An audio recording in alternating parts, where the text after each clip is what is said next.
నమస్తే, welcome to Telugu రాజ్యం. మనతో భరద్వాజ్ గారు ఉన్నారు.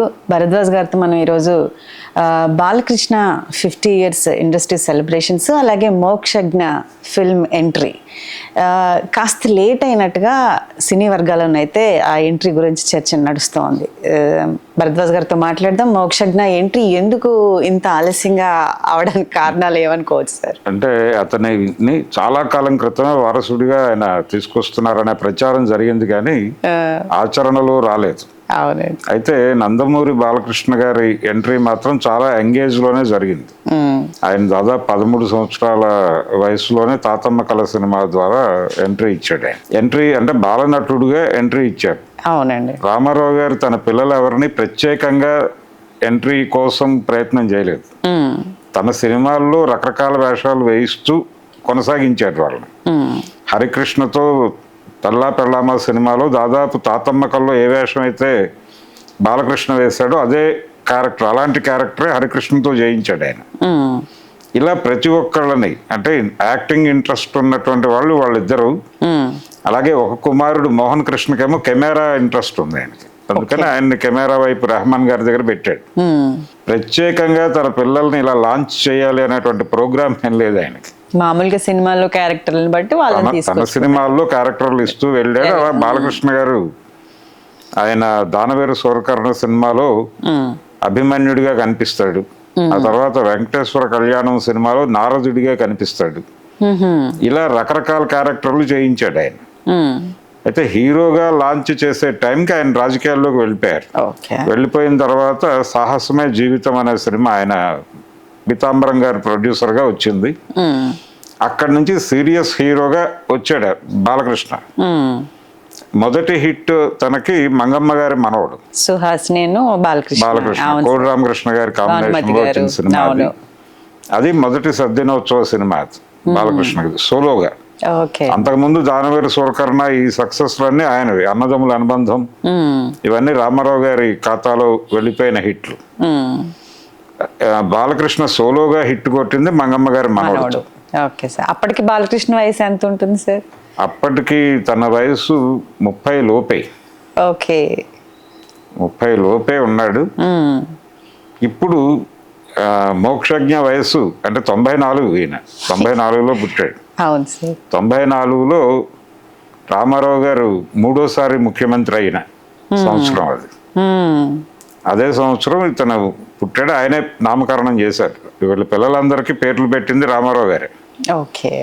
అలా తను చాలా యంగ్ ఏజ్ లోనే ఎంట్రీ ఇస్తాడు. దాదాపు 18-20 సంవత్సరాల వయసులో అతను సినిమా చేయబోతున్నాడు అని వినిపించింది, కానీ తనకు ఆ ఇంట్రెస్ట్ ఉన్నట్టుగా కనిపించలేదు. అవును సార్, ఎక్కడ ఎప్పుడు కూడా మనకి అసలు ఏ సమాచారం లేదు. లేదు, అసలు వాయిస్ ఎలా ఉంటుందో కూడా తెలియదు ఇప్పటిదాకా. ఎక్కడ అతను మాట్లాడినటువంటి వీడియో కూడా ఎక్కడా లేదు. ఏ సందర్భంలోనూ తను ఎక్స్పోజ్ కాలేదు. రెండోది, తను కనిపించిన కొన్ని సందర్భాల్లో కొన్ని ఫొటోస్ లో కనిపించాడు తను.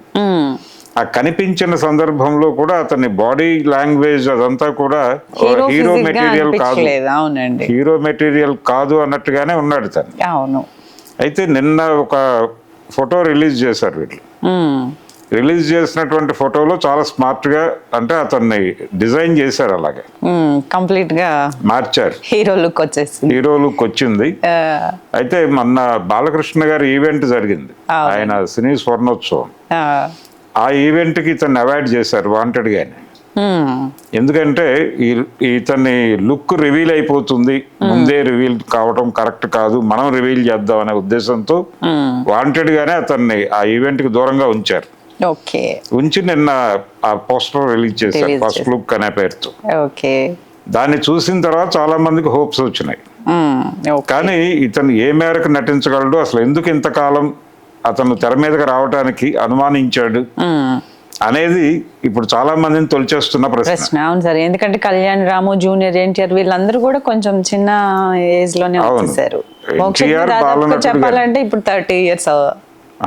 జూనియర్ ఎన్టీఆర్ కూడా బాలనటుడుగానే ఎంట్రీ ఇచ్చాడు. అవును, రామ కళ్యాణం, రామాయణం అది గుణశేఖర్ తీసినటువంటి రామాయణంతో అతను ఎంట్రీ ఇచ్చాడు. అయితే అతను మొదటి సినిమా చేసినప్పటికీ అతని వయసు కూడా 20 సంవత్సరాల లోపే. హీరో కావచ్చు. హీరోగా అలా మొదలై అంటే ఆ టైంలో అతన్ని ఒక బుడ్రోడు అని పిలిచేవాళ్ళు జూనియర్ ఎన్టీఆర్. సార్ అలా మొదలైంది ఆ ప్రయాణం. ఇతను కొంచెం లేట్గా ఎంట్రీ ఇస్తున్నట్టే చూడాలి. లేట్గా ఎంట్రీ ఇవ్వటానికి ఏమిటి రీజన్ అనేది రేపు సినిమా రిలీజ్ అయిన తర్వాత కొన్ని సమాధానాలు దొరకచ్చు. రెండవది, ఈ సినిమా ప్రశాంత్ వర్మ డైరెక్షన్లో వస్తోంది. దాంతో కొన్ని ఎక్స్పెక్టేషన్స్ ఉన్నాయి నందమూరి అభిమానుల్లో. ఇది కొంచెం hype create socio fantasy subject అని చెప్పాడు ఆయన. ఆల్రెడీ తను మొన్న తీసినటువంటి హనుమాన్ అనేటువంటి సినిమా కూడా సోషియో ఫ్యాంటసీ, ఆంజనేయుడి పాత్ర ఉంటుంది దానిలో. ఇది కూడా సోషియో ఫ్యాంటసీ అంటున్నాడు కాబట్టి ఒక స్పెక్యులేషన్ ఉంది ఇప్పుడు ఈ సినిమా మీద. అదేంటంటే అభిమన్యుడి క్యారెక్టర్ చేయబోతున్నాడు ఇతను ఈ సినిమాలో అని. ఇతను అభిమన్యుడు, ఆయనేమో శ్రీకృష్ణుడిగా కనిపిస్తాడు నందమూరి బాలకృష్ణ గారు. ఈ ఫ్యాంటసీ ఎపిసోడ్ లో ఆయన కృష్ణుడిగాను ఈయన అభిమన్యుడిగాను కనిపించే అవకాశం ఉంది. మహాభారతం రెఫరెన్స్ లో కథ నడుస్తుంది అనేది. జూనియర్ ఎన్టీఆర్ కూడా యాక్ట్ చేస్తాడని ఒక టాక్ వినిపిస్తోంది. జూనియర్ ఎన్టీఆర్ చేయకపోవచ్చు. అయితే నిన్న ట్వీట్ చేశాడు, నువ్వు అద్భుతమైనటువంటి విజయం సాధించాలి తమ్ముడు అన్నాడు ఆయన. తాతగారి ఆశీస్సులు ఉన్నాయి నీకు, నువ్వు డెఫినెట్ గా పెద్ద విజయం సాధించాలని ఆయన ఆకాంక్షించాడు. అలాగే కళ్యాణ్ రామ్ కూడా ట్వీట్ చేశాడు, అభినందించాడు. అవును సార్. అభినందించి వీళ్ళందరూ ఓన్ చేసుకునేటువంటి ప్రయత్నం చేశారు. ఇప్పుడు ఆల్రెడీ ఈ రెండు కుటుంబాల మధ్య ఏదో రిఫ్ట్ ఉంది అనేటువంటి ఒక ప్రచారం మధ్య ఆయన మన బాలకృష్ణ గారు ఈవెంట్కి ఇద్దరు రాలా. అవునండి. ఎన్టీఆర్ రాలేదు, అలాగే కళ్యాణ్ రామ్ కూడా రాలా. వాళ్ళిద్దరిని నందమూరి బ్రదర్స్ అని వ్యవహరిస్తారు మామూలుగా. నందమూరి బ్రదర్స్ వాళ్ళిద్దరూ గైర్హాజరయ్యారు. అయితే నిన్న ట్వీట్ చేయడంతో కొంత ఆ వాతావరణం సద్దుమణిగింది. జనాలందరూ ఆవాజ్ దో హమ్ ఏక్ హై అన్నట్టుగా ఫీల్ అయ్యారు. అలా ఒకసారి నందమూరి ఫ్యామిలీ అంతా కూడా ఇతని వలన, మోక్షజ్ఞ వలన ఒక్కసారి రీయూనియన్ లాగా అనిపించింది. అందరూ ఒకసారి కలుస్తున్నారు మళ్ళీ అని. అలా ఇతని ఎంట్రీ, ఈ సోషియో ఫ్యాంటసీ కంటెంట్, ఈయన అభిమన్యుడి క్యారెక్టర్ చేయబోతున్నాడు అనేటువంటి మాట, ఆయన కృష్ణుడిగా కనిపించబోతున్నాడు అని బాలకృష్ణ గారు. ఇంకొక స్పెక్యులేషన్ ఏంటంటే ఆయన అర్జునుడిగా కూడా కనిపిస్తాడు అని బాలకృష్ణ గారు. అలా రకరకాల చర్చలు ఉన్నాయి. అంటే వీళ్ళకి ఒక అడ్వాంటేజ్ ఉంది, నందమూరి ఫ్యామిలీకి పౌరాణిక చిత్రాల బేస్ ఉంది రామారావు గారి వారసత్వంలో. ఆయన పౌరాణిక సినిమాలే చేశాడు. అంటే ఆయన ఓన్ బ్యానర్ లో వచ్చిన సినిమాల్లో మెజారిటీ పౌరాణికాలే. అవును, బాలకృష్ణ ఎంట్రీ పౌరాణికమే, జూనియర్ ఎన్టీఆర్ ఎంట్రీ పౌరాణికం. అంటే ఆయనది బాలకృష్ణది సోషల్ సినిమా, తాతమ్మ కళలో వచ్చాడు ఆయన. అయితే రామారావు గారి బ్యానర్ లో ఆ సినిమాల్లో కొనసాగాడు. వేములవాడ భీమకవి, తర్వాత దానవేర సూరకర్ణ, వీటిలో కొనసాగాడు. ఆ కొనసాగటంతో ఆ వారసత్వం వచ్చింది ఆయనకి. అందుకని ఆదిత్య 369 సినిమాలో బాలకృష్ణని ఎందుకు ఎంపిక చేసుకోవాల్సి వచ్చింది అనేది సంగీతం శ్రీనివాసరావు గారు ఒక ఇంటర్వ్యూలో చెప్పాడు. అతనికి ఆ వారసత్వం ఉండటం వలన కృష్ణదేవరాయలుగా తను చూపిస్తే జనాలు ఒక్కసారి ఎన్టీఆర్ రెఫరెన్స్ లోకి వెళ్తారు, అది అడ్వాంటేజ్ అవుతుంది సినిమాకి అనే ఉద్దేశంతో బాలకృష్ణని తీసుకున్నామని చెప్పాడు ఆయన. ఇక్కడ కూడా అదే దాదాపుగా. ఇప్పుడు అభిమానులందరూ ఆనందపడుతోంది ఏంటంటే ఇది సోషియో ఫ్యాంటసీ జానర్ లో ఈ సినిమా పెడుతుంది. డెఫినెట్ గా ఇది అంటే వాళ్ళకి అలవాటైనటువంటి సబ్జెక్టు, అలాగే నందమూరి అభిమానులు కోరుకుంటున్నటువంటి సబ్జెక్ట్ కాబట్టి ఇది డెఫినెట్ గా కనెక్ట్ అవుతుంది. రెండోది దీనికి స్కోప్ ఉంది, మార్కెట్ చేసుకోవడానికి అవకాశం ఉంది.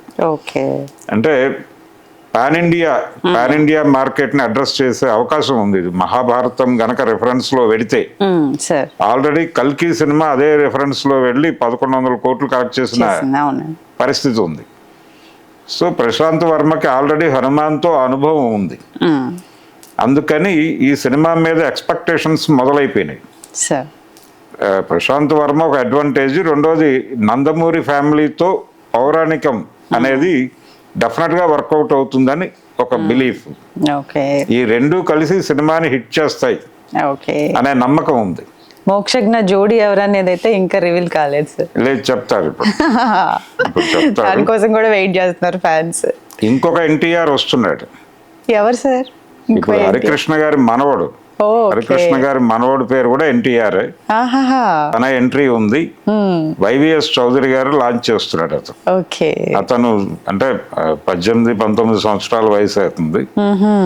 అతన్ని ఆయన లాంచ్ చేస్తున్నాడు ఒక లవ్ స్టోరీలో. అది కూడా ఇప్పుడు షూటింగ్ ప్రారంభం కావాలి. ఇంకొక 1-2 నెలల్లో షూటింగ్ ప్రారంభం అవుతుంది. మొత్తానికి నందమూరి వారసులు నెక్స్ట్ జనరేషన్ అంతా అంటే రామారావు గారి మునిమనవాడు కమింగ్ టు మూవీస్ అన్నమాట. రామారావు గారి మునిమనవాడు సినిమా కూడా అతి త్వరలో రిలీజ్ కాబోతోంది. సెట్స్ మీదకి వెళుతోంది. ఆ టైంలో మోక్షజ్ఞ ఎంట్రీ. దీంతో మనవడు, మునిమనవడు వీళ్ళందరూ సినిమాల్లోకి రావటం అనేది ఆయన్ని ఆనందపరిచేటువంటి విషయం. అయితే ఒక ఇంటర్వ్యూలో ఆయన హిందూ పేపర్కి ఒక ఇంటర్వ్యూ ఇచ్చాడు. ఆయన ఇచ్చినప్పుడు పొలిటికల్గా మీ లెగసీని కొనసాగించే వాళ్ళు ఎవరు, అలాగే సినిమాల్లో మీ లెగసీని కంటిన్యూ చేసేవాళ్ళు ఎవరు అని ఒక ప్రశ్న అడిగారు వాళ్ళు. అడిగినప్పుడు ఆయన చాలా క్లియర్గా ఎవరూ లేరు అని చెప్పాడు ఎన్టీఆర్.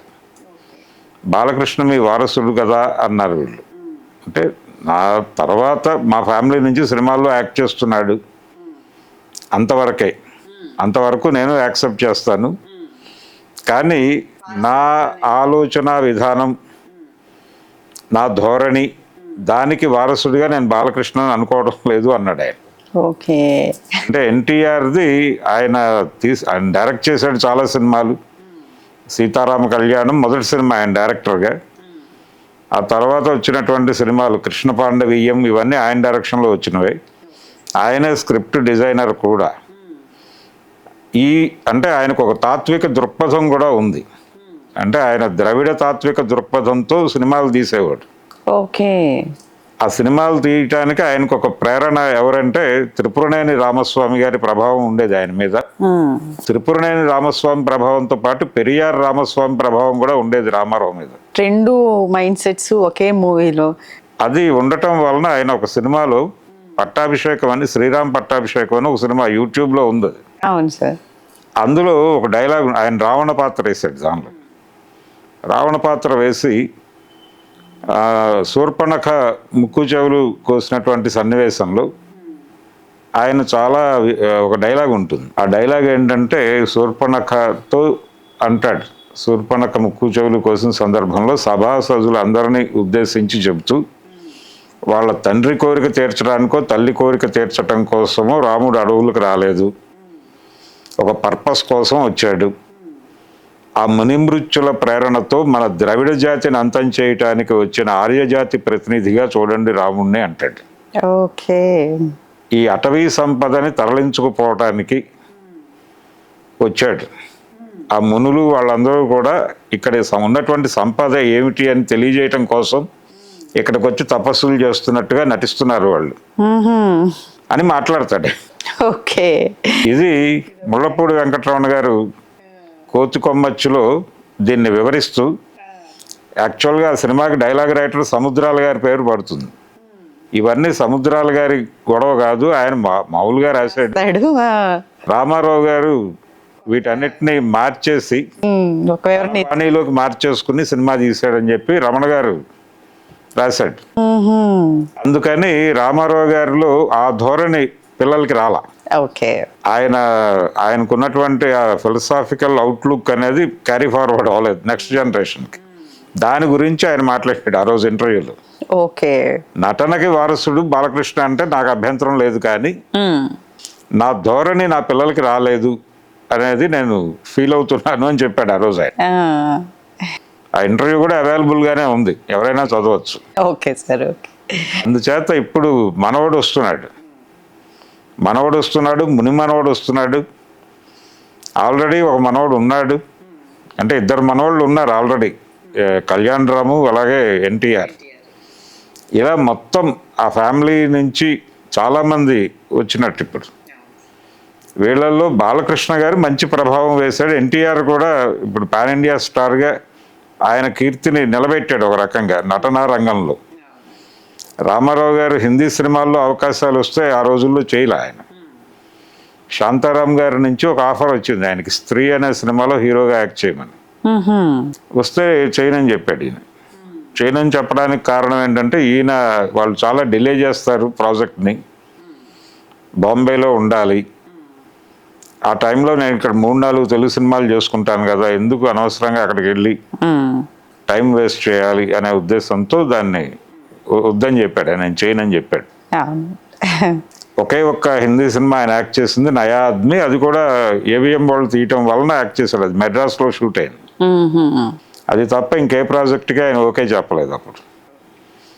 అయితే ఇప్పుడు వీళ్ళు పాన్ ఇండియా హీరో అయిపోయాడు ఎన్టీఆర్, జూనియర్ ఎన్టీఆర్.